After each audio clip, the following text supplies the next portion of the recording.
Hey everybody, I'm Missy, And I'm April. and this is SheelaNaGig.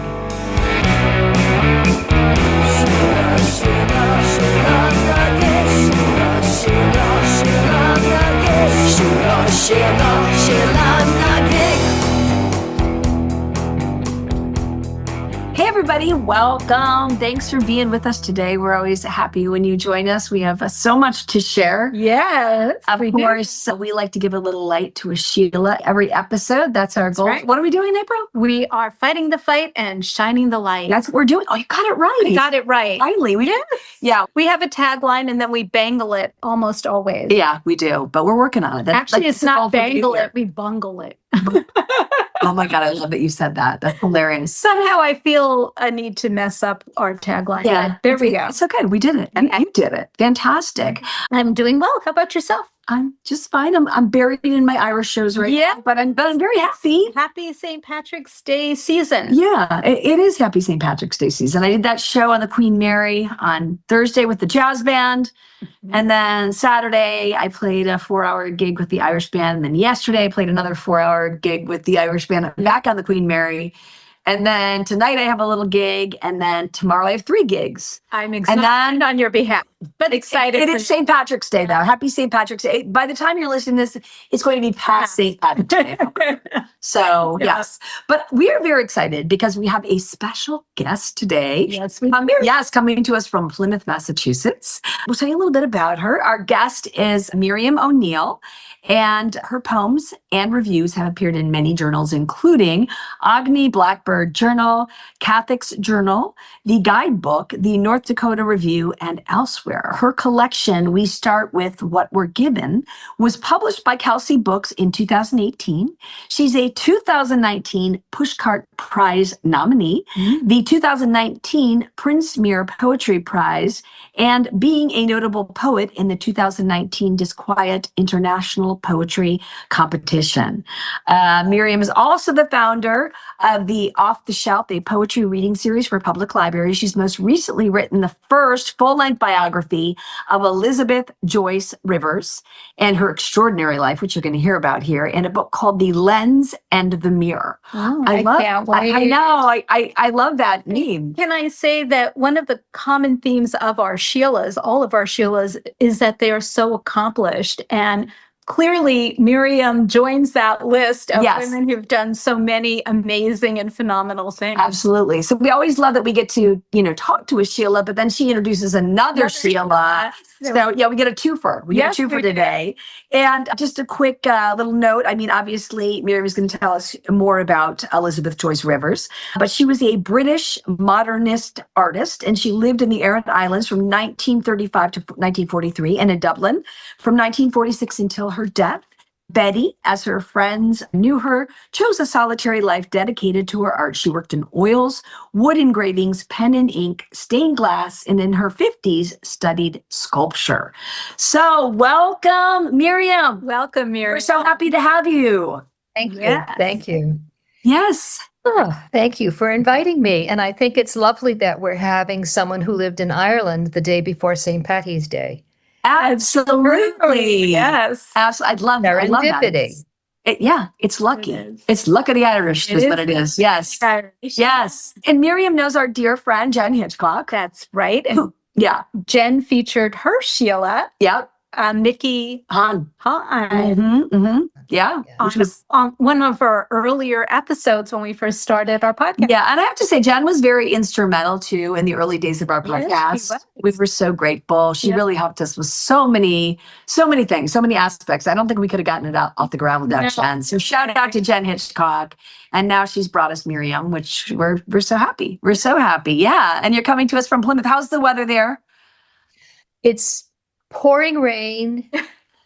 It's high winds, and we're getting higher winds tonight. 3 weeks ago, we had a blizzard and had almost 3 feet of snow. Oh, Snow's my all gone. goodness. Wow. Snow's all gone. That's Okay. good. Well, that's good. Yeah. Right now, we're just hoping that trees don't come down with the wind. Right. Yeah. It's a crazy Wow. spring. March comes in like a lion, right? Yes. There it That's is. right. Yes, it does. Wow. But it goes out like a lamb. Here's hoping. Fingers crossed. Hopefully I'm not jinxing us. Yes, that's right. But we are so excited to hear about your book and this whole journey. It's been quite a journey, I'm sure, huh? It has. It has. And since I started really diving into Betty's life, I do feel as if she's been keeping me company. There's been a lot of synchronicity in the way things happen and the sources I find and how I find them.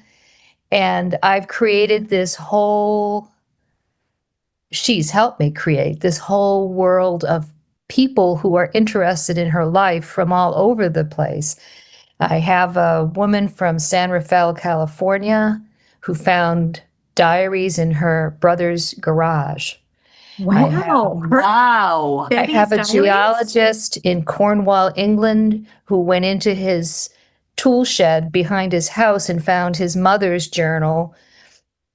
And she was the one who brought Betty Rivers to Ireland in the first place, to the Aran Islands. Wow. I have letters. I have diaries. People have kept showing up with more Betty, more Betty, more Betty. Wow. So I have all these sources that have never been seen before. It's extraordinary. Amazing. It is. Yeah. It's really, it feels like such a blessing. They've just come to me and come to me. I mean, I've had people offer to bring things to me that they own that are related to her. And I just got invited to a poet's house in Dublin. So when I'm over there in June, so it's like, whoo. That's very lovely. Amazing. Yeah, that's great. Well, how did you come across Betty in the first place? Well, that was even serendipitous in itself. In March of 2020, you remember March of 2020 when the world was yes. None of us can forget. I had already booked a flight to Ireland to do a poetry writing workshop on Aran, on the Aran Islands, with my cousin, my Irish cousin. And we had it all set up, and I had my tickets, and she called me about 3 days before the event and said, "You're going to kill me." And I said, "No, Mary, I would never kill you. You're too far away from me."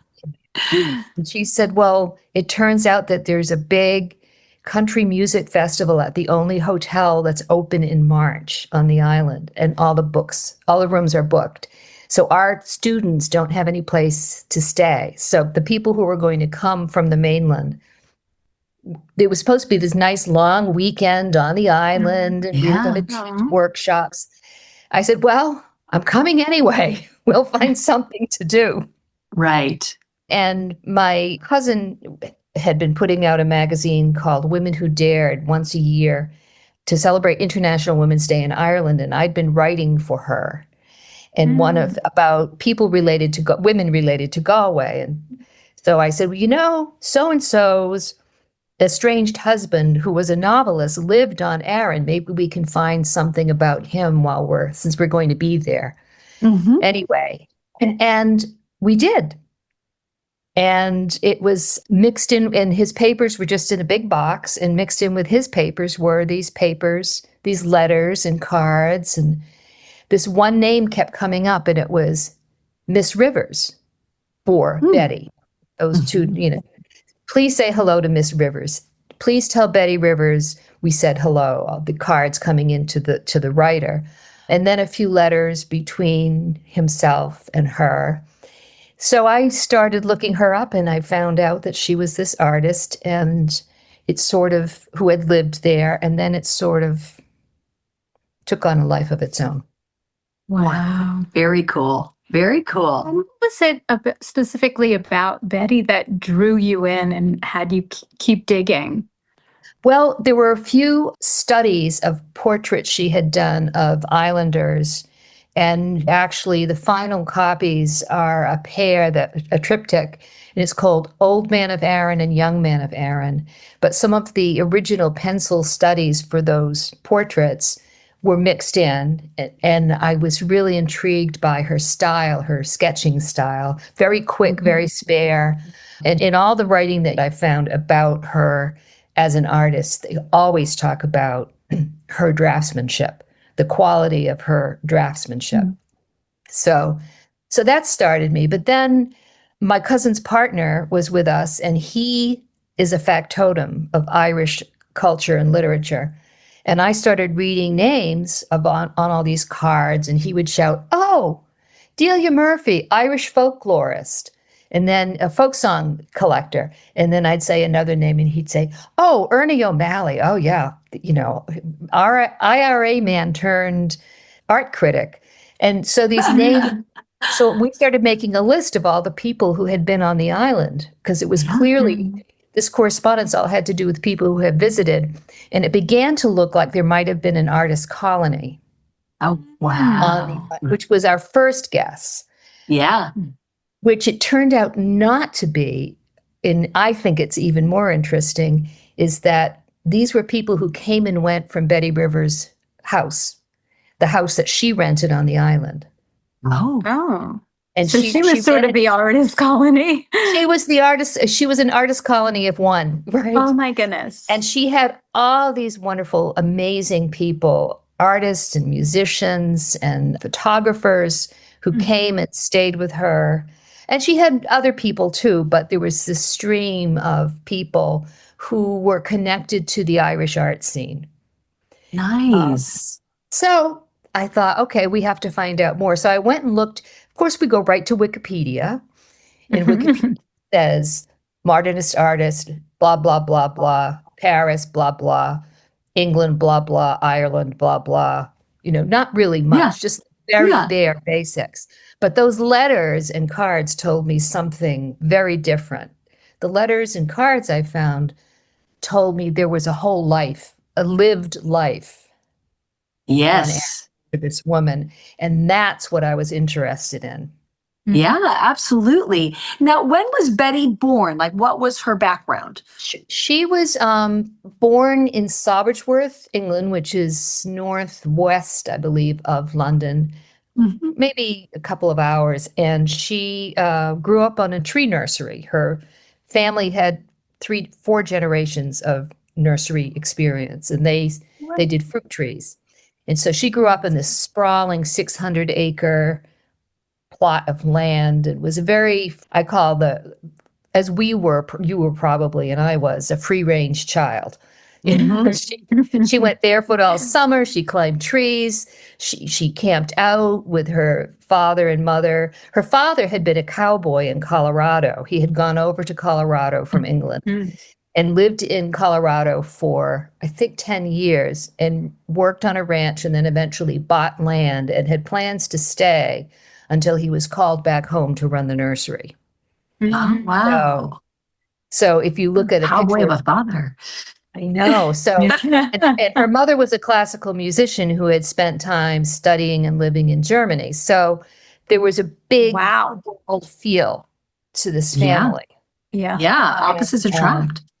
So, but when I found her and I found out more about her, she went to art school. As the thing about the Royal Academy of Art in England is that, and it's still true today, is that anybody whose portfolio is passes muster can be accepted.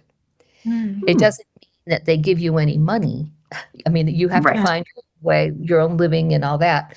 But she was accepted into the Royal Academy. She went to a few small art schools first out of high school, and then put together a portfolio, was accepted into the Royal Academy, studied at the Royal Academy, inherited £300, which is about, in today's money, £15,000, and managed to get to Paris and live in Paris for 3 years at £100 a year. And study with artists there. How cool. And then she went back to England, and she was going around galleries saying, "Here's what I have. What do you think? Would you sponsor me?" And one gallerist finally said, "Look, you're not really quite there. You haven't found your métier, if you will."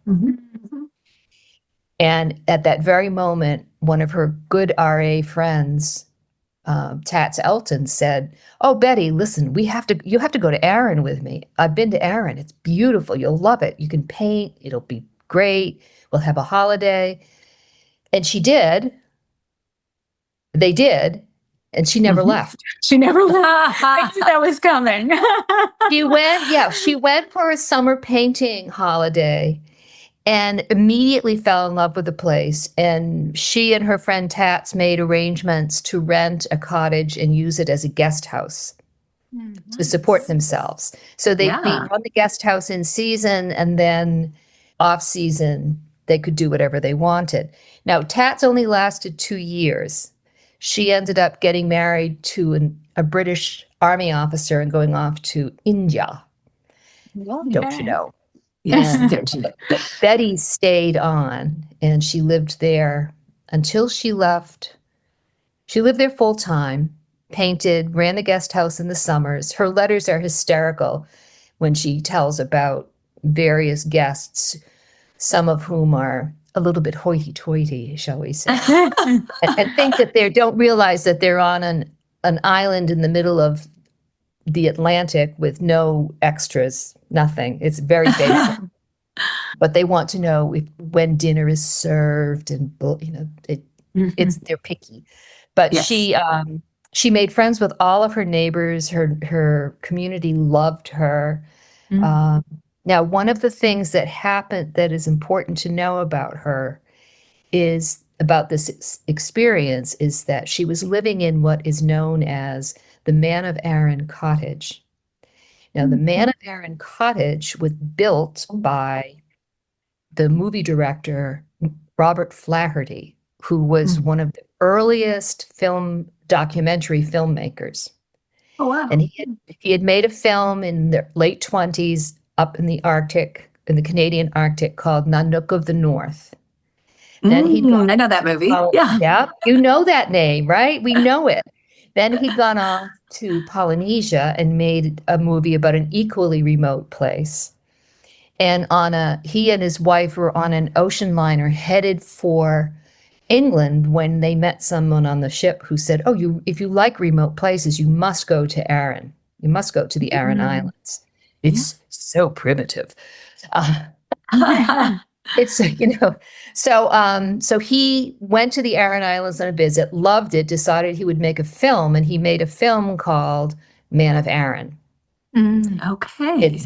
So the cottage was built for the interior scenes for that film. Oh, wow. It's a traditional, but it's double size, so everything was double. There were more rooms. The living room was twice the size of a normal Aran cottage because they had to get all the equipment in with the actors. So when he left in 1933, he said to Pat Mullen, who was his right-hand man, "Pat, would you find something, if you can find something to do with this cottage that would make it pay for itself, that'd be a good thing." And then Tats and Betty walked in, and he said, and that was perfect. Pat said to them, "I do be thinking I know a place." So he helped them turn it into a guest house, and that's how Betty ended up staying. That's great. So there are all these threads of, so she was born in 1903. This was 1935. So she was in her early 30s, and she stayed there for 7 years. Wow. Painting. She would leave, obviously she had to leave to do shows, to sell paintings and her wood engravings, but she also did illustrations for the Yates sisters for their books. The Lolly and Lily Yates, William's sisters, ran a small fine arts press, and Betty was one of their illustrators. So they would make these limited edition books at Kula Press, and she was one of the people who illustrated. And she was her own book was the last book that the sisters published in 1946.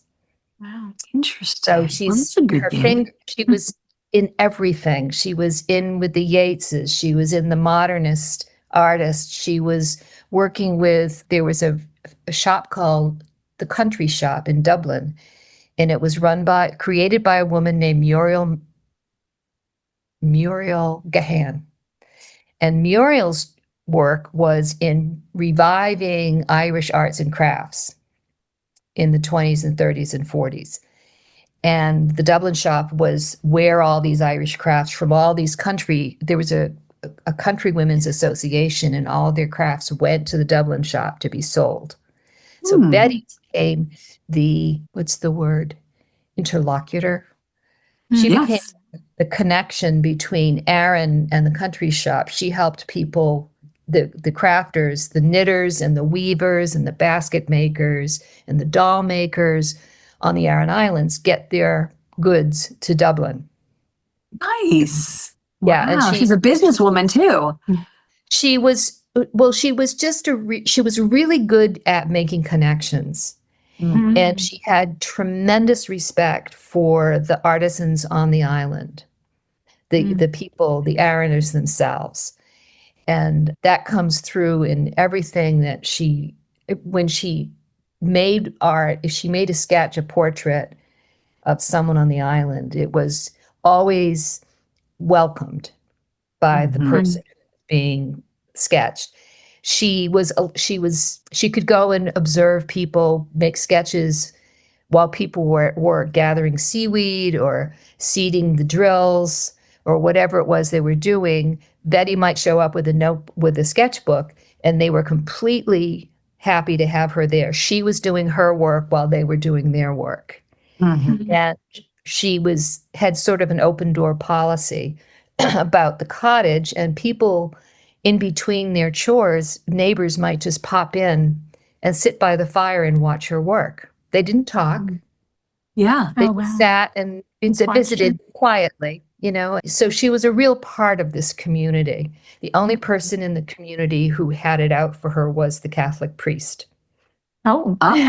She was not Catholic, and she was a single woman, and she wore trousers. No. Travesty. It isn't so. Oh my God, she wore trousers, and he would preach from the pulpit about the sin of women wearing trousers. Oh my goodness. Well, it really is a sin, right? It really is a sin. We're all damned. We're all going to hell. No, really. And some of the stuff I read when reading about her was but people did see her as quite reclusive, but yet she gave these huge parties, right? Yeah. I would not call her reclusive. I would call her an extroverted introvert. Okay. I love it. She was very happy to be alone. She knew how to be alone. She chose to be alone. She's written in her diaries in her journals about choosing loneliness rather than being in a relationship. She understood that this was the cost of her work. She was a very intentional person. So when she was 11, she announced she was going to be an artist. She told her family that that's what she would be. And she became an artist. And everything that she did, every choice she made was related to how will this affect my ability to continue being an artist.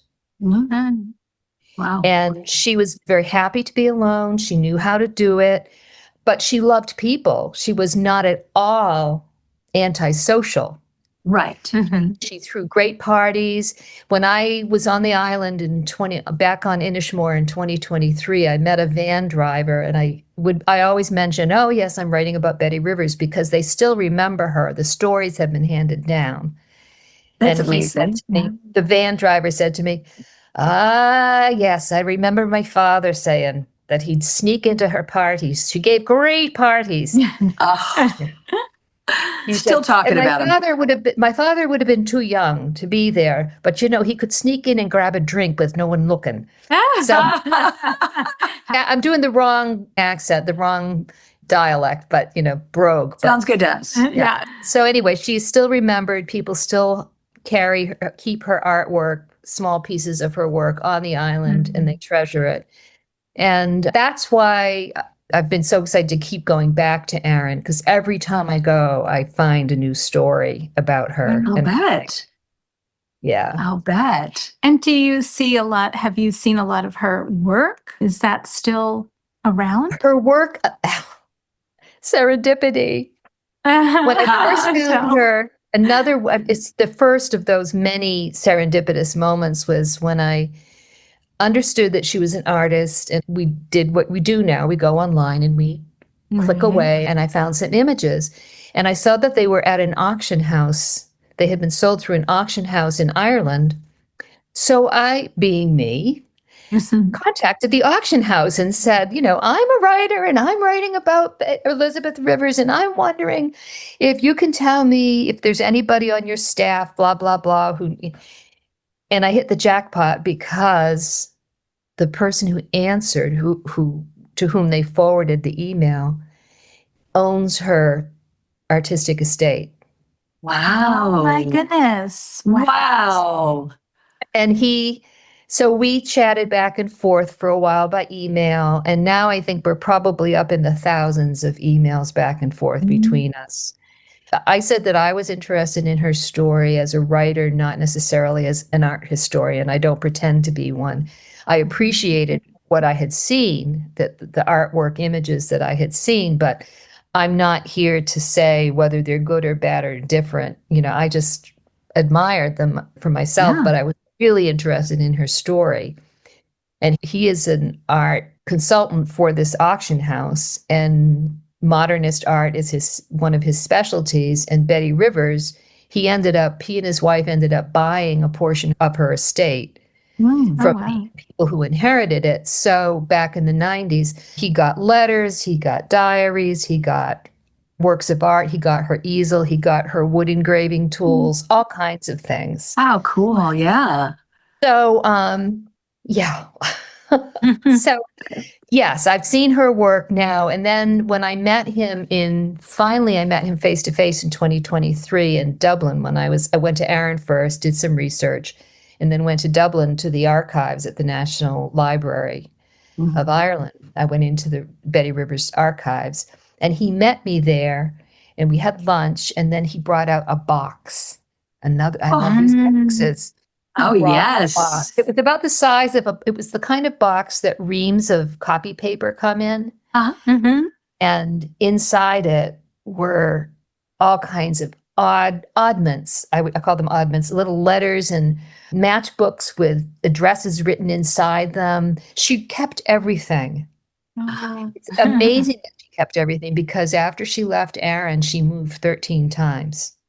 Wow. Somehow her papers, these oddments, survived all of those moves.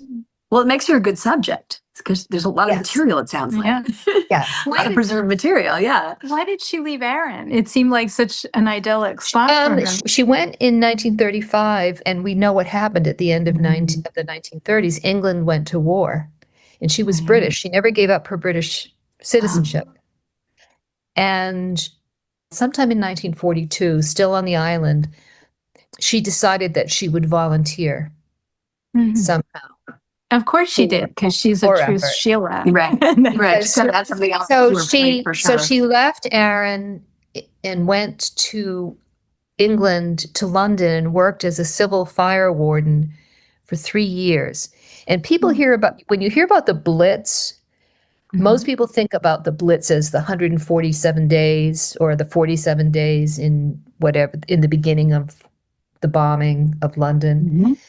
London was bombed for, I think, 4 years off and on. Wow. And she was there for 3 of those years. Wow.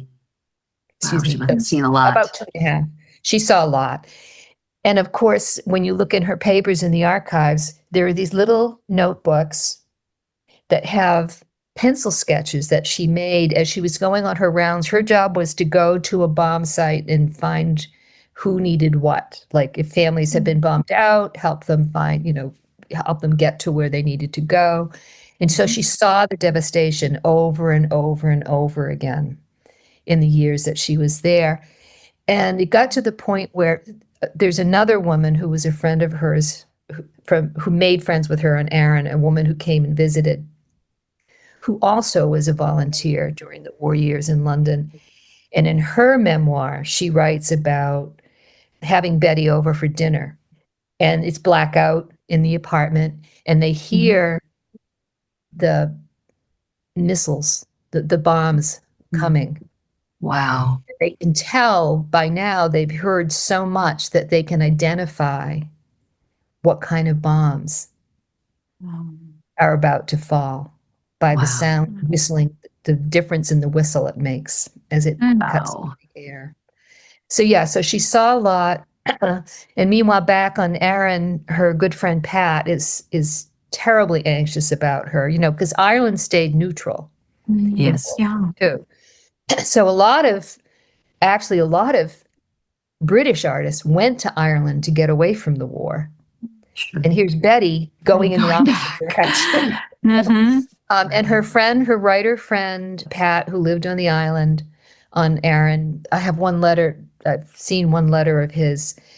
It's so heartbreaking because you can tell he's writing about a dream he had that he's trying to find her and her friend, Violet, who he knew, and how he's wandering through London and getting all turned around and he can't find her.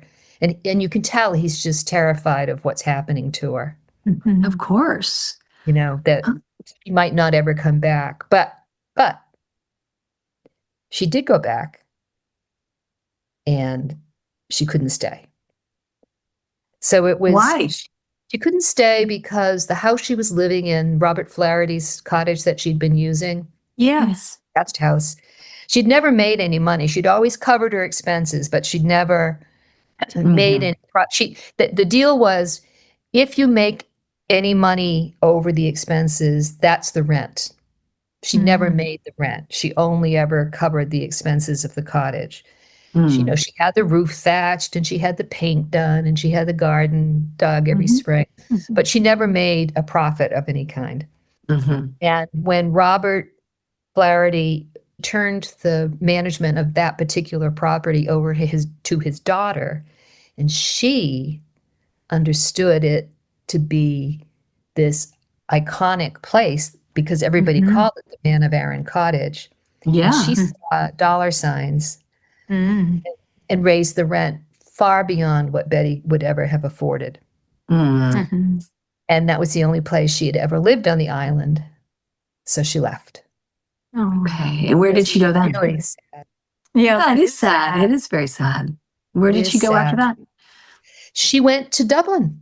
But she was truly she was never a literally starving artist, but she was always living impecuniously, shall we say. Everything was always on the edge. But she had good friends who helped her find spaces to live that were inexpensive or find patrons who would loan her a house for some months or whatever. And she just made it work. She just kept painting and illustrating, and she just kept going because that's what she said when she was 11, that she was going to be an artist. And gosh darn it, she was. That's right. Was she selling her work on a regular basis? She was. Yeah, she was. But it was Ireland. Post-war Ireland was a very poor place. It was, sure. Financially, it took a long time. Yeah. For them to recover. Even though they weren't in the war, they were affected by everything about the war. Sure. Their economy was. And so she never hit the big time. Yes. But she was always involved in all aspects of the artistic community. She was the kind, that's why I love her. Because she wasn't Picasso, off doing his thing and making millions. She was the artist's artist. She helped found a graphic design studio when the University of Ireland cut their graphics design program. She and some other artists got together and created what still exists. It's called Graphic Studios Dublin. Where art students could come and learn graphic design. Very cool. Yeah, that's great. And she was part of the IELA, which is the Irish Exhibit of Living Art, which is an annual show for living artists that continues to this day. She was one of the founding members of that group. She continued to work for Muriel from time to time. Muriel Gaham with the country shop. She did a mural for the walls of the country shop. in Dublin. I mean, anytime there was some kind of a need in terms of artists needing some organization and some leadership, she just joined in. She That's just great. said, okay, I'll help do that. I'll help do that. So she was well known and well loved in the artist community in Dublin. Yeah, I mean, she sounds amazing. She does. And so true and authentic to herself. Right. She didn't try to adapt for profit or any other reason. And I did look at her artwork. I really like her artwork. I think it's, I mean, check it out. And a wide range too, she was doing those engravings, she was doing the sketches, she was doing paintings. I mean, she did a lot of different types of art. She did. Yeah. She did. And the last addition to her field of media was stained glass. Nice. And that was because she worked with Evie Hone, who was one of the premier stained glass artists in Ireland. And they were intimate friends. And that's part of the story that hardly ever gets told. People who have written about Evie always associate her with Manny Jellett, who was Evie's dear friend for many years, and they traveled to Paris together on a regular basis and studied together. But Manny went into abstract art, and Evie went into stained glass. And but they remained close friends. Mm-hmm. But Manny died in the 40s. I think it was 1947, just before Betty met Evie Hone. So Evie Hone was in mourning for this dear friend of 30 years who she had lost. Betty walks into the scene. Betty becomes the cartoonist for the stained glass. That means she takes the sketches to scale. If you make a sketch big, this is what I want it to look like. This is what I'm thinking. And she would take it to scale. That draftsmanship was amazing. They once rented out a gymnasium in an elementary school because they had to lay out the whole cartoon. Wow. So she would do it in blocks, but she would do the whole image to the scale of whatever the window was going to be. Right. That was Betty's job. That's that's real talent. That was real talent, but they were actually we have so few details of their personal relationships, except for what we've been able to gather from her diaries, in which she worries about Evie here and there, and Evie worries about her. But when Evie died suddenly in 1955, I think it was 55, it was Betty who laid her body out. Wow. And Evie was a devout Catholic, and she collapsed in the vestibule on the way to morning mass. They brought her home. The ambulance transported her home and they tied her feet together because of moving the body. It was so there's such a sad, tiny note in which Betty describes receiving the body with Emmy, who was the maid, and they had the body brought into the bedroom, and they laid the body on the bed, still in her coat from going to mass in the morning. And the two women take the coat off. Betty cuts the string that's holding her feet, her ankles together, smooths her dress, brushes her hair. Now, who gets to do that kind of thing for another person? I mean, not a stranger. No. So we know very that intimate. There was a deep intimate connection between the women, but that's all I know. What that means. Really know. How far that goes. Yeah. Wow. It's very touching. That's what it is. I mean, it's really beautiful. Getting back to her artwork, I was reading some of the reviews, of people at the time. And one of the funniest things I read was a man who was really impressed, an art critic, with I her know what you're gonna say.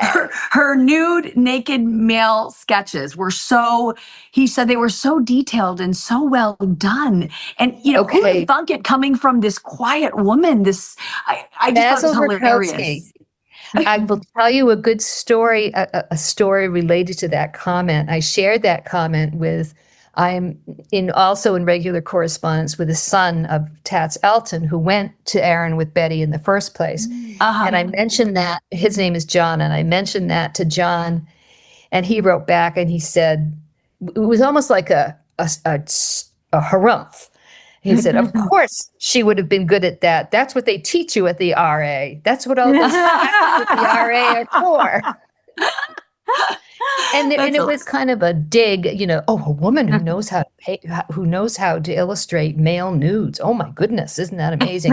What does that mean? What does that mean? And of course, he was a gay man in a closeted, everybody was closeted Of at the course, time. yeah. But he was in a long-term relationship, and he and his partner had been at events that he met her on the island because he went there stayed at the Man of Aran Cottage. He was one of the artists who came to Ireland to get away from England.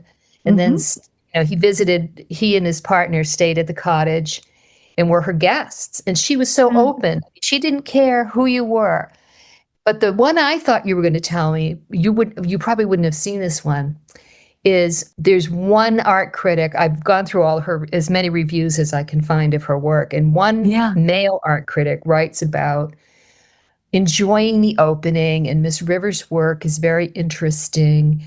But then he says, when I did meet the artist, I was surprised. She didn't seem at all like an artist to me.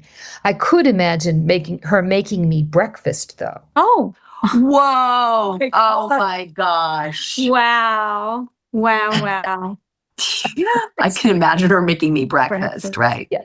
So, oh my gosh. So there's that. There was the chauvinistic thing. And then of course, there was a little bit of Irish chauvinism going on, too. One of the women art reviewers of her show, who was an Irish journalist and a women's rights advocate in the whole thing. But there's a little sniff of anti-British feeling, because she wrote about the opening show of Betty's work, the first show she gave of her Aran work. And there were two artists together, and one artist had done papier-mâché dolls with traditional handmade costumes of all Aran clothing. Beautiful things. It does sound beautiful. They're gorgeous, but very pretty and accessible. Betty had done wood engravings that were very modernist in style, and sketches that were as I said, her draftsmanship is amazing, and she's quick and spare. And this woman wrote about the dolls that an Irish artist had made, as she just gushed and gushed and gushed. Then she wrote about Betty's Aran work, of her portraits of Aran men and women, and her wood engravings of Aran work and Aran dancers, as being too modernist to be anywhere, and not at all. There's nothing Aran about it. In fact, there's nothing Irish about it. Oh my gosh. Wow. Now, the balance is that another reviewer of the same show wrote that she really understands Aran. It's all perspective, isn't it? Yeah, it's all perspective. Perspective, yeah. So I'm glad I'm not a reviewer, because I don't have to say. I just have to look at what she said and look at what he said and say, isn't that interesting? Yes, absolutely. So tell us when the book might be coming out. I know you're on a little bit of a journey with that. I am on a journey. I'm looking for an Irish publisher. Okay. The very first publisher I approached was interested, but said they couldn't figure out where to put it. So they declined. Then one Irish publisher said, "How much money do you have?" Oh, nice. Because they're thinking of it, because the upfront expenses for an art book are huge because of all the color plates. Of course. Makes sense. Yeah. So that wasn't going to happen. But then I found another publisher that does something similar, and we're now in conversation. I won't say the name because the conversation hasn't ended yet. Yes. But it would be a really nice match because this publisher specializes in art books and wants to find artists who nobody's looked at. Oh, nice. So this is both an art book and kind of a novel as well. Well, it's a narrative. It's a biography. Okay. And it's focused on her life and how her work is a reflection of how they reflect. The work reflects on life, and the life reflects on the work. Sure. And Aran is such a big piece of that story because Aran was both home. She writes about it as home. She doesn't write about the island. She writes when she has to finally leave, when she realizes that she can't stay there. She writes to her friend Pat and says to Monica, the owner of the house, "It's a house. To me, it's home." And it's the only place she lived for more than 2 years in her adult life. Wow. That really was her So home. it really was home. Yeah. And, so that's a huge, so I'm writing about her. I keep thinking about that. I think it was George Harrison who said when the Beatles were accused of creating rabble rousers, and he said, "No, we're just showing you the rabble rousers that are out there." He said, "We're not creating it, we're reflecting it." Right. Yes. I thought about that, how her love of Aran and her intentionality, her very serious intention. There's a whole adolescent psychology study of intentionality that I use as a basis for explaining her life. Those pieces of her life, her intentionality as a child to become an artist, and her living her life true to that intention, are reflected in the way she worked, are reflected in her work because she just kept going. Yeah. Well, your book sounds fascinating because it sounds like it's a combination of an art book, a biography, and a tribute to this Aran Island in Ireland. Aran is a character. Aran is a character. Itself is a character in this story. Makes me want to go there. Yes. Well, funny. That's right. Exactly. Tell us what you got coming up. Tell us, please. Okay, so in June of this year, from the 16th to the 18th, I'll be hosting an interdisciplinary celebration of Betty Rivers' life on Aran. On the island. That is amazing. Can we go? Can we go on a SheelaNaGig field trip? Yes. April? Yes. It's called Rivers on Aran. Yeah, the event is called Rivers on Aran 2026. And we'll have a modernist art historian who will tell the story of Betty's work and her place in Irish modernist art, because the Irish claim her as much as even more than the British claim her. I can see why. Yeah. You can see why. Yeah. Except for that one reviewer who had a little sniff about it. There's always one. There's always one. So there's the conference will include a screening of the Man of Aran film, the Robert Flaherty film, because she lived in the Man. That's how she got the house. Yes. So from the origins. It's an origin story. Here's the house that, and then there'll be a discussion of Aran's holy wells and clochans, and we'll have a pilgrim guide come and give a talk on those aspects of the islands, because she was very involved. She wrote extensively about those places. She and her friend Pat explored the island extensively. And so we'll include that, and that leads up to my telling the story of her life in Man of Aran Cottage. And then Dr. Roisin Kennedy from University College Dublin will speak about the art itself. We're going to have a concert in Betty Rivers' home, Man of Aran Cottage. Oh, fun. With an Ilian Piper whose grandmother used to stay with Betty Rivers in that house. Oh my goodness. So there's all these threads, and then we'll have a tour of some of the holy wells and sacred places on the last morning. I just have to interrupt and say, if somebody wants to go, how do they find out how to make that Go happen? to Eventbrite and look for Rivers on Aran 2026. And Aran is spelled Aran. Yes. And when you do the search, remember that you're supposed to look in Ireland. If you look in the States, you will not find it, baby. Good point. Good point. And how can our listeners find out more about you, your book, what you're doing? I don't have a website. You are on Instagram, yes? I'm on Instagram at Miriam O'Neal. That's O''Neal. Okay. And there's a Rivers on Aran Facebook page, as well as Rivers on Aran Instagram page. Oh, great. Wonderful. So there are ways to find me. And Excellent. So that's me in a nutshell.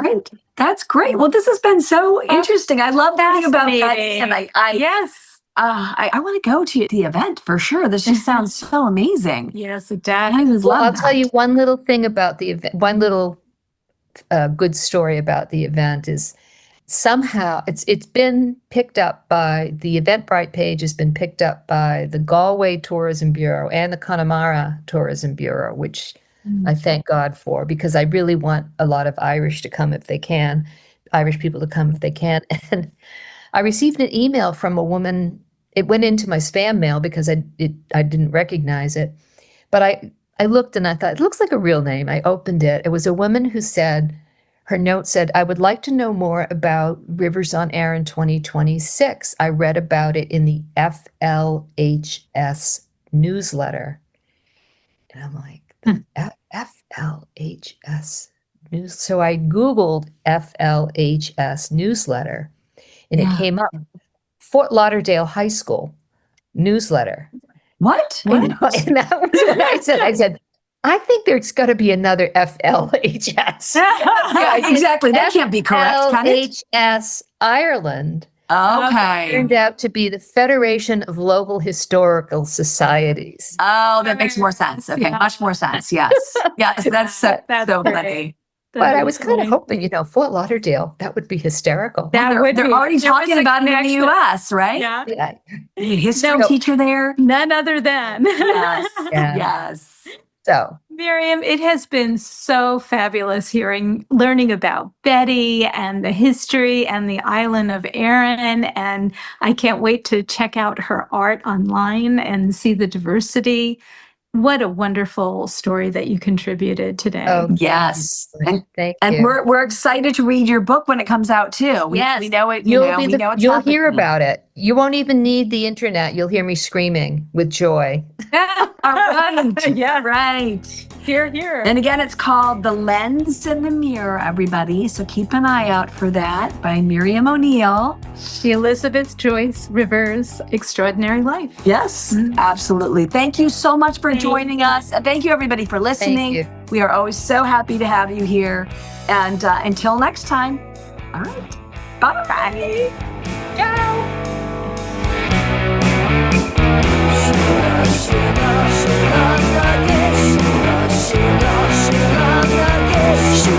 SheelaNaGig on a bed.